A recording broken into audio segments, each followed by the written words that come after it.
What's up, ladies and gentlemen, and welcome to this POV review by Autotop NL. My name is Max, and today on this beautiful sunny and cold afternoon we are going to check out the new 5 Series. This is a 520i, so the base model, and as always the 5 Series is a highly anticipated new car, and we were really worried about this because BMW has been going in a certain direction design-wise, and it was not really our thing, and we were really hoping that they wouldn't touch the 5 Series too much, because I actually think that the 5 Series, the G30, both the pre-facelift and the facelift models are absolutely gorgeous, and I think that in 10 or 15 years we will still think that they are gorgeous cars.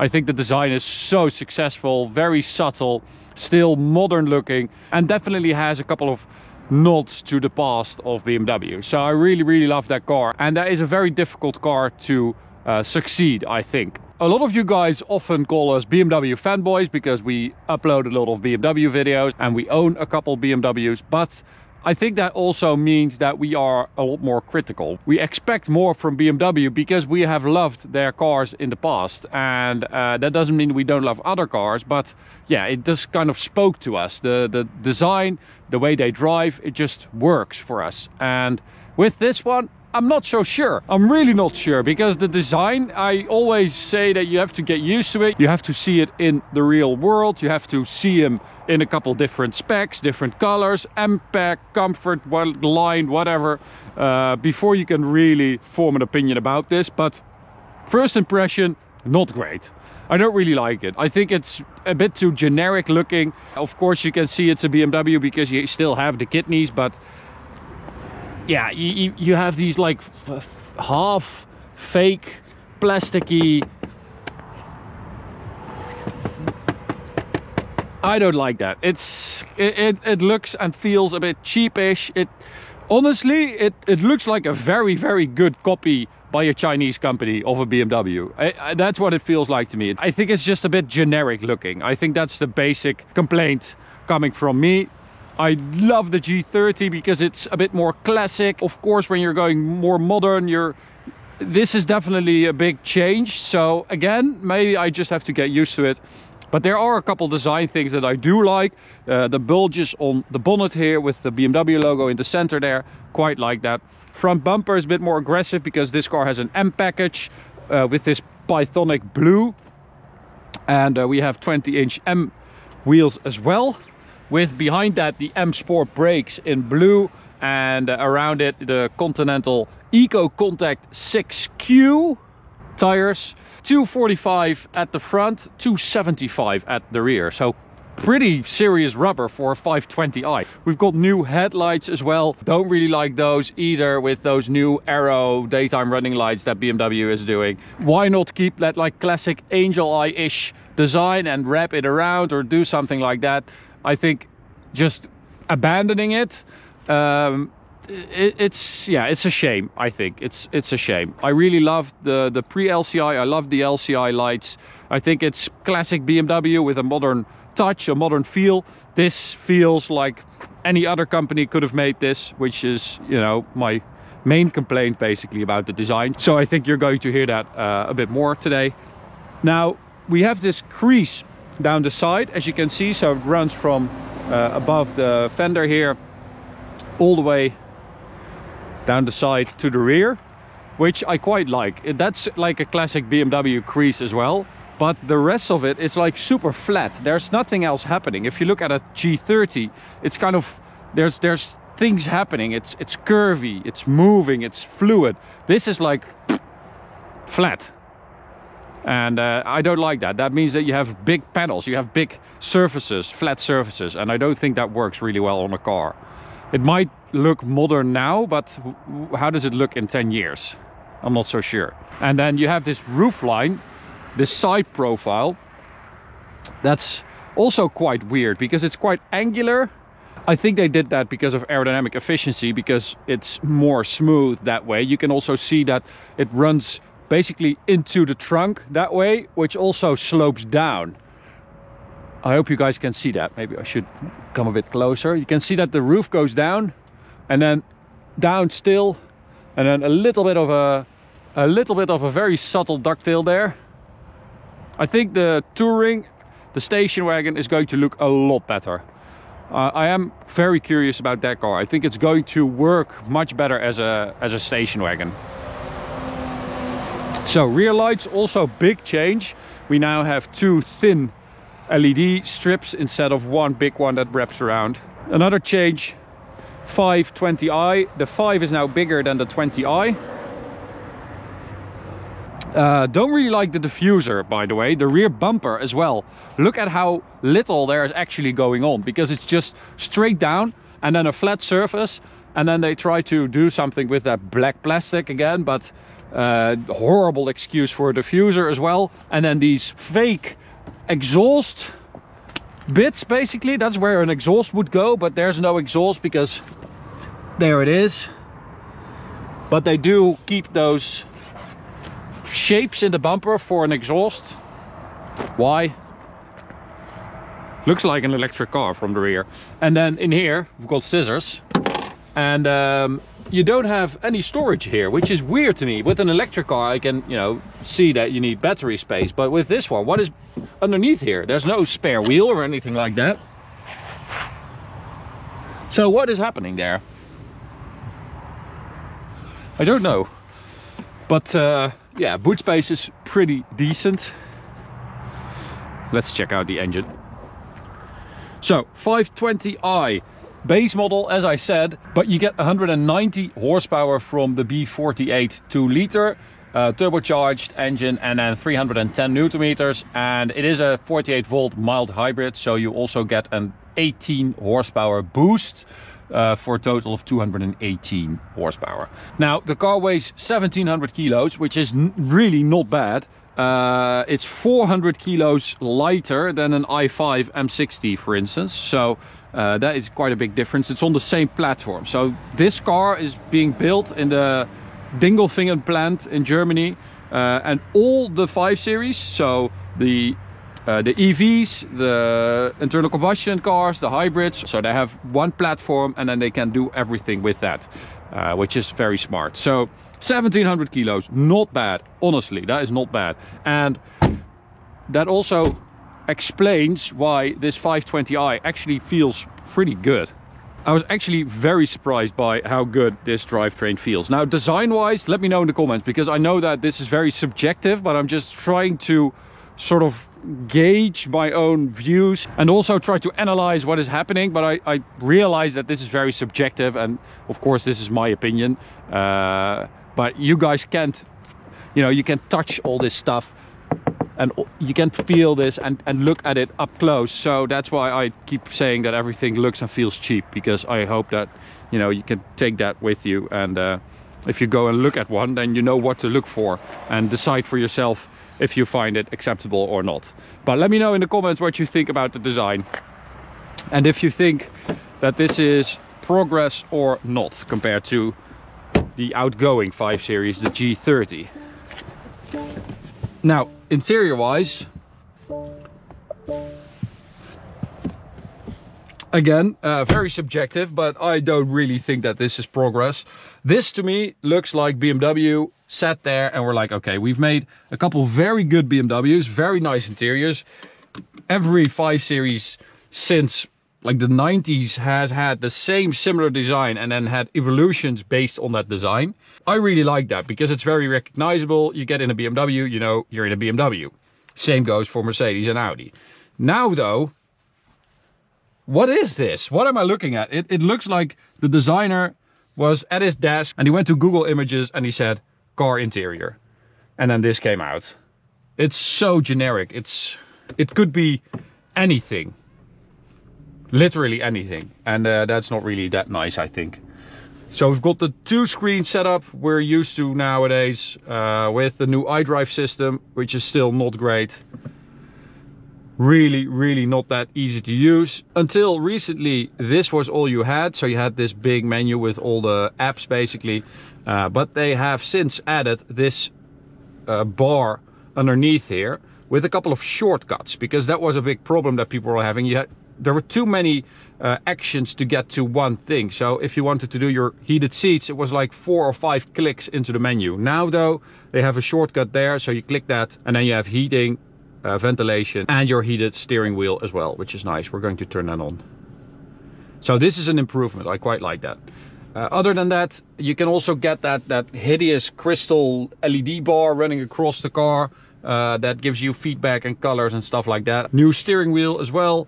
Again, this is very cheap as well. If you just look at that, we were doing this when we were driving here.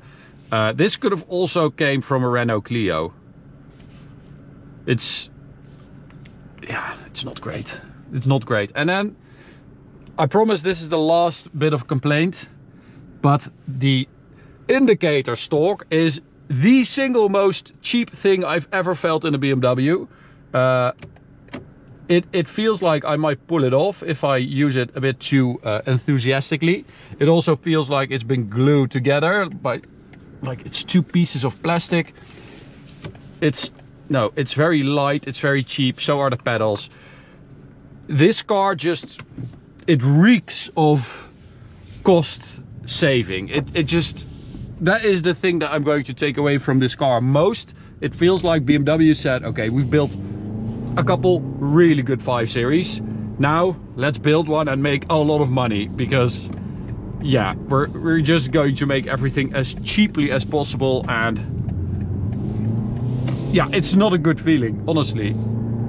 I feel like it's a step down. It's a rearward development compared to the last 5 Series, which felt much better, much more luxurious, much more solid.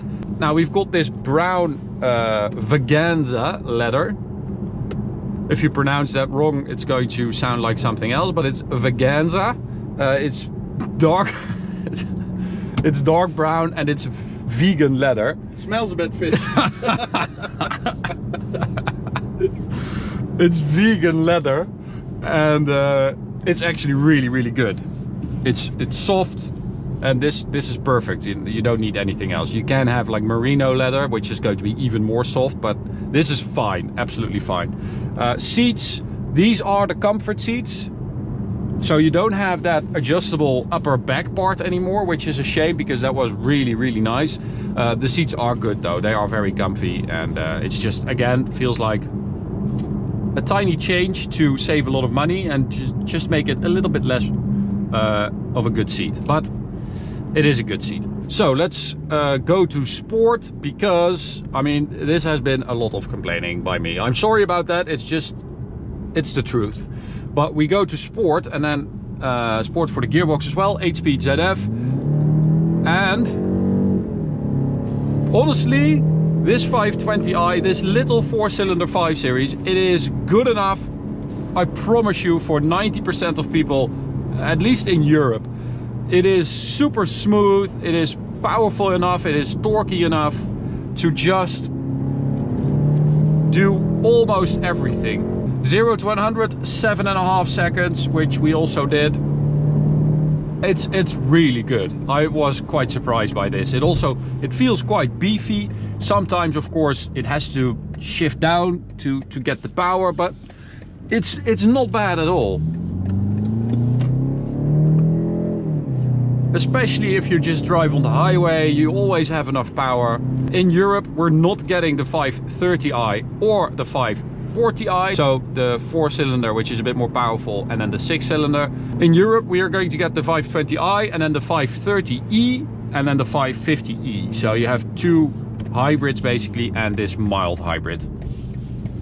Also 520d is available, but the 550e is going to be a really good car, I think. But before we hit the Autobahn, I just want to take a moment for our sponsor, which is Petrol Vibes. You've seen them before on our channel, and the holiday season is upon us. And if you're like me and you have a lot of petrol head friends and family, you need a cool present. We've got you covered, because these things are amazing. These 2mm thick steel car silhouettes, that's the best way to describe it. It looks awesome on your wall in your office or in your garage like this, your living room. This is a super cool present. You can make one of your own car as well. And if you're watching this review and you're like, wow, Max is really nostalgic about old BMWs, well, that's why we've got all of them right here to remind us of what BMW used to be, and to give you some perspective. But anyway, I digress. Check out Petrol Vibes and use code AUTOTOPNL10 for a 10% discount on your very own. Handling wise, it feels like they try to filter out more. So it feels more like a small 7 Series compared to the last generation. Even though it is quite light, 1700 kilos, it's not very heavy. But it does feel like that. It's very comfy. You have adaptive dampers as well. And we're in sport mode right now, but it's still super comfy. So let's go to the modes.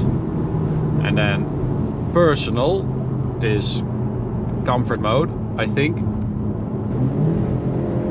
And it's quite a big difference between the modes, especially the gearboxes. A lot smoother and shifts less quickly, but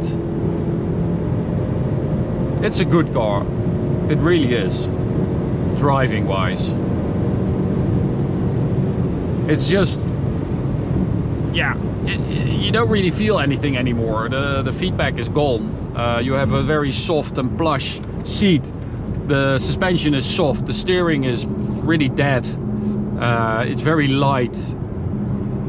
So yeah, once you go into a corner, that's when you feel like, okay, this chassis can take a lot. It's a good suspension setup and the car will go around the corner really well, but you don't feel that is the case until you actually do it, if that makes any sense.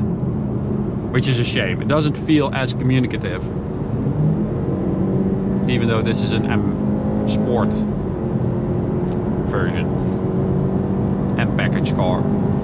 So, top speed 230-ish kilometers an hour. Let's go to sport. Activate. Activate. Top speed 230, 0 to 100, 7.5 seconds. Those are pretty decent numbers, I would say. 100 to 200, it is actually 6 seconds faster than the previous 520i, which is a lot. That's actually, that's quite impressive. And I have to say, you know, yeah, the Autobahn is not really this car's strong suit, because once you start asking a lot from it, that's when it starts feeling slow. But in 99% of the cases, it does really well.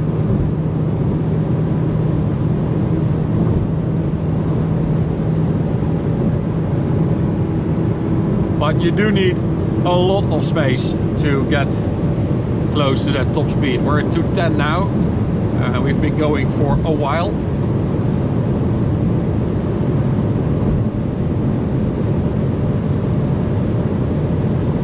But it's very quiet, it's comfy, and I think, you know, for most 520i buyers who are going to be driving this car for their work,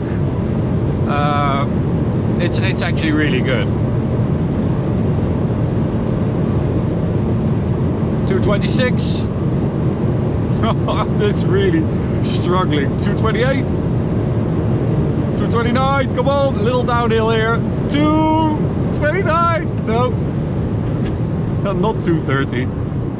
That's it.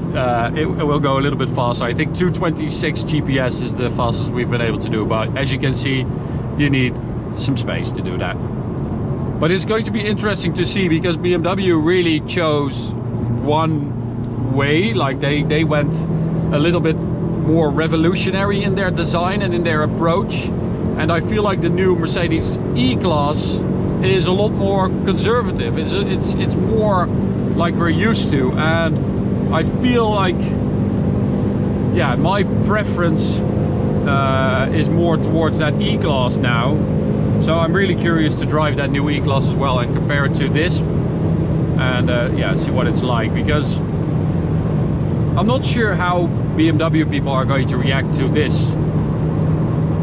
because it feels like a bit of a weird collection of parts instead of a true successor to the G30. So maybe the best way to describe the difference between this and the previous 5 Series is that when you would get into a 5 Series G30 blindfolded and you would drive it, you would know you're driving a BMW. With this car, it could be anything, really. It doesn't really have the capability to set itself apart.